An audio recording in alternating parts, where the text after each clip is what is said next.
Welcome to another episode of Quench Live. Today I am here in Montreal and it is hot, hot, hot. It's 35 degrees in the shade. And whenever the heat kind of rises, I automatically start to think of summer cocktails. I can't run away from my dark and stormy or even like a nice, slick Negroni to kind of kick back on the patio. But I'm always trying to figure out exactly what I can do next. And I think I need an expert to do that. And for this, we've brought on Christine Sismondo, our cocktail and spirits specialist, to talk to us a little bit about summer drinks and exactly, what you can do to get out of your head of just doing that one or two classic drinks that you've done. So, Christine, how are you doing in Toronto? That's pretty good. We are getting tired of being stuck indoors, but I think that's not just in Toronto. Yes, I think that's the thing is that everywhere now we're feeling that kind of grind, but at least now we can go outside a little more. We can spend some time in our backyards. And, when we started talking about doing the lazy mixologist column in Quench magazine, it started off, we weren't sure if we would be able to cover a wide gamut of cocktails, but I think we've gone, from the classics to the weirder stuff in a really good, slick way. I mean, which ones are the ones that you think are your favorites right now? Which cocktails? I was thinking of columns as opposed to cocktails, but for me, the sort of quintessential perfect summer cocktail is always going to be the daiquiri. This is such a phenomenal drink. It's so simple, and that all of the beauty of the daiquiri is in simplicity. It's just a really lovely kind of summer refresher. But of course, they're dangerous sometimes. So in the bars in Toronto, sometimes they call them snackeries, and they just serve little tiny versions of them, which is also a good way to go when you're worried about afternoon drinking getting too. Yeah, I think that's the thing is we forget sometimes that it's much easier to indulge during those summer times, and a little smaller kind of cute portions are nice to have. So, I mean, we've covered quite a lot of classic cocktails. Now, I know that a lot of our readers are trying to, kind of diversify their portfolio of what they can make. What kind of a cocktail do you think people should be looking at to make, that's not too difficult, but still has all the elements of a real classic, 1920s cocktail? I was thinking about a modern classic just right when you were asking this, because of the one that I'm sort of thinking about making in my near future is a Bramble, which is, not from the 1920s or the, 19th century, like so many of them are, but it's from the 1980s, but it really deserves its place in the canon.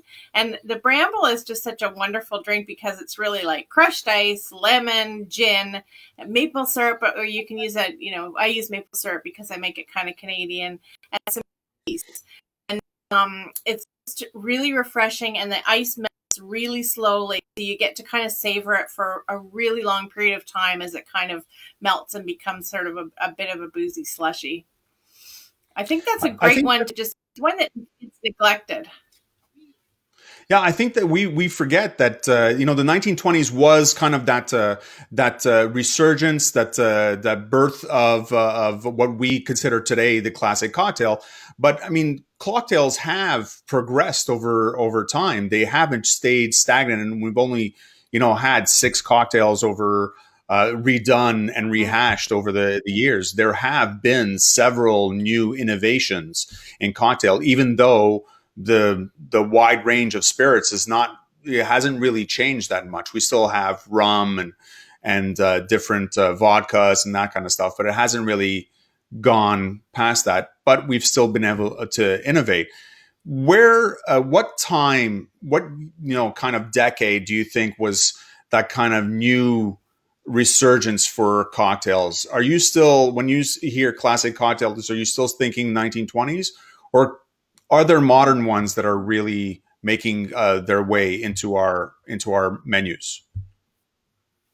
I feel like the golden age of cocktails that people talk about is a little bit before the 1920s, just as they were, sort of the 1890s, and that's when a lot of the roots of things and of like the Manhattan and the martini were really kind of perfected. The sort of the use of syrups, the incorporation of European liqueurs in with American spirits. A lot of that stuff happened around then. And then, indeed, the 1920s led to a lot of sort of interesting classics, more were made with gin, because it was easier to get gin than anything else. So you start to see the bee's knees and the last word, things like that. The last word is such a fun cocktail to me in a way. It doesn't sound like it would be any good. Maraschino liqueur, chartreuse, and gin, and somehow it's a really delicious mix. But you can see that it might have been made out of Prohibition when they were like, I don't know, let's try mixing these three things together and see if it works. It does. Yeah, I think that's But what's yes, funny is. Go ahead. No, sorry. Please go. Yeah, so I mean, when you were talking about the bee's knees, that's exactly the kind of cocktail that I forgot about for so long, and then it popped up on every menu in the world. And I mean, I've only in the last 5 years rediscovered gin, simply because of the fact that now it's reworked its way into a lot more of our cocktails. And if I can just ask you something quick about different liqueurs and that type of stuff, I'm always wondering. Are we going to see a resurgence of like blue curacao that's going to come back into our everyday bars? I think yes. I think that there have been some, kind of trend-setting bartenders who have been trying to reclaim some of those liqueurs that kind of maybe got a bad name. And I think the Midori melon is another one that people like to play with. Do you recall that? It's bright green. Yeah, yeah, exactly. I mean, Yeah. that's the thing. They're the fun kind of colorful liqueurs that add that kind of bounce of flavor, but still, is perfect for cocktails. I think that's the key to it, right? These are not daily sippers. These are ones that we use in cocktails specifically. Yeah, absolutely. You're not going to have a Yeah. blue curacao on the rocks. No. Yeah. So when we talk about cocktails, I think the summertime is really when a lot of cocktails come up. What are some easy summertime cocktails that I think people can, kind of work their way around without being that kind of simplistic daiquiri or margarita? Is there something else that they can try? One thing that I think it was really my summer staple for a very, very long time, and I passed it around to a lot of friends, and a lot of people made it their kind of summer staple too. It's simple and yet elegant and kind of celebratory. Is just a really proper made gin fizz. You don't even have to do a full Ramos gin fizz. You can just have gin, lime juice, and egg white, and then be very careful about shaking it properly. Sorry, I use a super. I prefer that simple syrup because there's sort of a textural difference. You shake it up over ice really well, and then you add until you get a nice foam on it, and then when you add water, fountain treat, with a nice sort of lively foam head on it, and it's just absolutely perfectly refreshing and what you want to drink, a tall drink on a summer day. Yeah, I think these are perfect drinks. It's not just those kind of ice shaving drinks. There's a lot of things we can do with egg whites is actually surprisingly refreshing during the summertime. Yeah. When Go ahead. No, I just was agreeing. Christine, before I let you go, I wanted you to talk a little bit more about your book. This is a perfect time, I think, for this kind of a book. It's really something that people are looking for when they're now trying to look at trying to buy more local. So, can you tell me a little bit about your book and how you came up with the idea? Okay, so the idea, I have to say, was not mine. It was Stephen Beaumont's, with whom I wrote the book. And he, sort of, he's a primarily known as a beer writer, but he writes a lot about spirits too. And I think he really thought that the craft spirits world in Canada um, had not been fully chronicled, We have a and that it surprise was. guest. Yes, we do. He loves to zoom. So I think that he recognized that craft spirits were going in the direction that he had seen craft beer going, and it was time to kind of try to round them up and to see what was going on in there and make sense of the entire scene. So we decided that we would write about every craft distillery that we could in across Canada, and actually some of the big ones too. Crown Royal and Walkerville are both in there as well. Yeah, I mean, this is the Yeah. thing now. We're getting such a huge influx of new producers that are coming in, and whether it's gin or vodka, and now some of the new brown whiskeys that are being made, the craft brown whiskeys that are being made, it's a great time to be a spirits aficionado here in Canada. So, can you tell me maybe one or two distilleries that you found are kind of breaking that mold and bringing in some interesting spirits into this craft scene? I think that Odd Society in Vancouver is a good example of doing interesting things. There are actually a ton of places in BC that, in a way, I would characterize what they're doing as, oh, we can't get great Amaro reliably all the time imported from Italy, but you know what? We can make one. And the people who are doing things along those lines, to me, are very exciting right now. Because, sorry, I have a little construction. Should I shut the window? Can you hear me okay? No, no, we're hearing you fine. That's good. Okay, terrific. They just started up again. So I really think that right now, as our businesses are in trouble, there's a lot of support, a lot of local independent businesses, and I think that this book is sort of a way to navigate through what's going on there. I just love that Canada has a great limoncello, phenomenal amaros, a really good growing selection of aquavit. All of these wonderful things that bartenders love to get their hands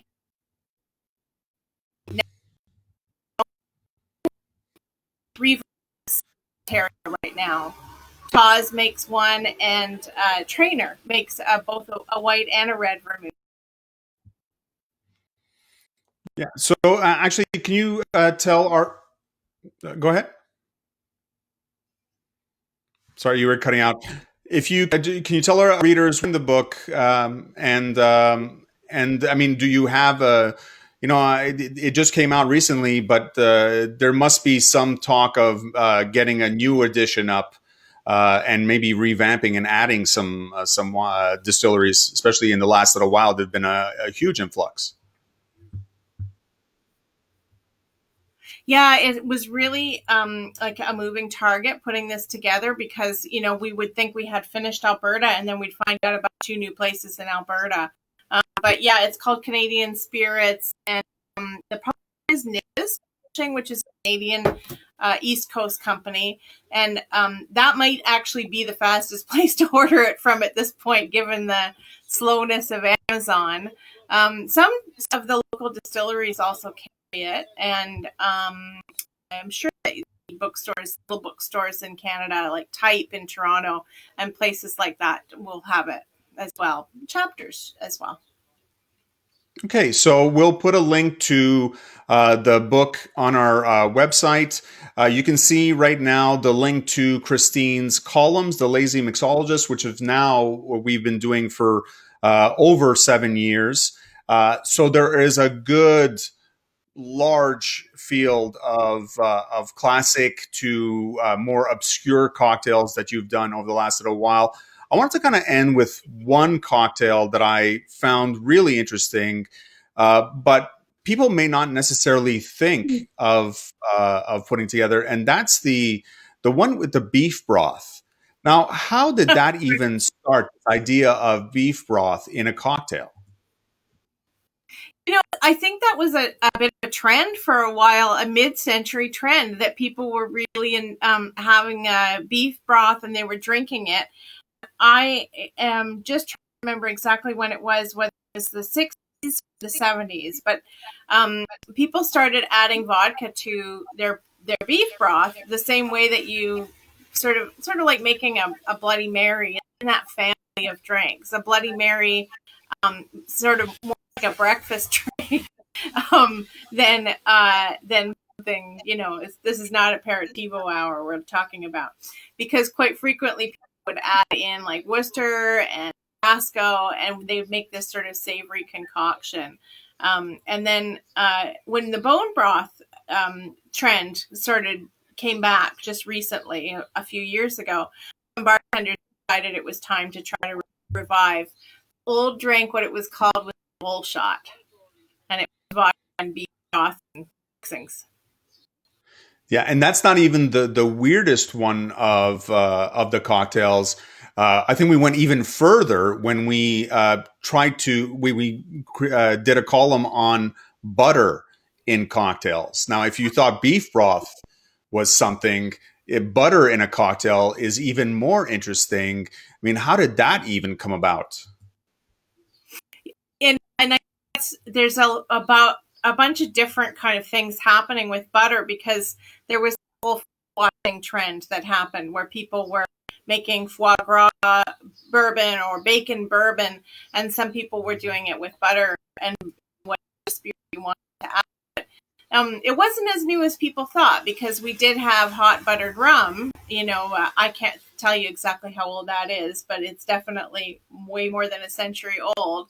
And that actually does involve butter. Most people don't necessarily know that unless you live on the East Coast, because it's not very popular in a lot of other places. But that's a delicious buttery drink with really, really like old roots. Yeah. All right. Thank you so much, Christine, for coming on to Quench Live. I'm showing the URL to all your columns right now. So please, if you can get a chance to go and read some of Christine's columns, they're really fun to read, and they have a really interesting edge to them. As the subject matter doesn't just stay in the classics. We really do go into the more sidelines of cocktail culture. Thank you, Christine, for coming on. I hope you are going to have a nice summer day like we're having. Is it 35 degrees in Toronto too? It's raining. It's raining? Well, hopefully some of our good weather will come to you soon. Thank you so much, Christine, for coming on. And we're going to continue doing this series, Quench Live, as we try and talk to not only our writers and editors, but some chefs, winemakers, possibly some distillers and brewers who will be able to give us a kind of encapsulated look at what's happening directly in their scene. Thank you so much for listening to Quench Live, and we'll see you soon on the pages of Quench.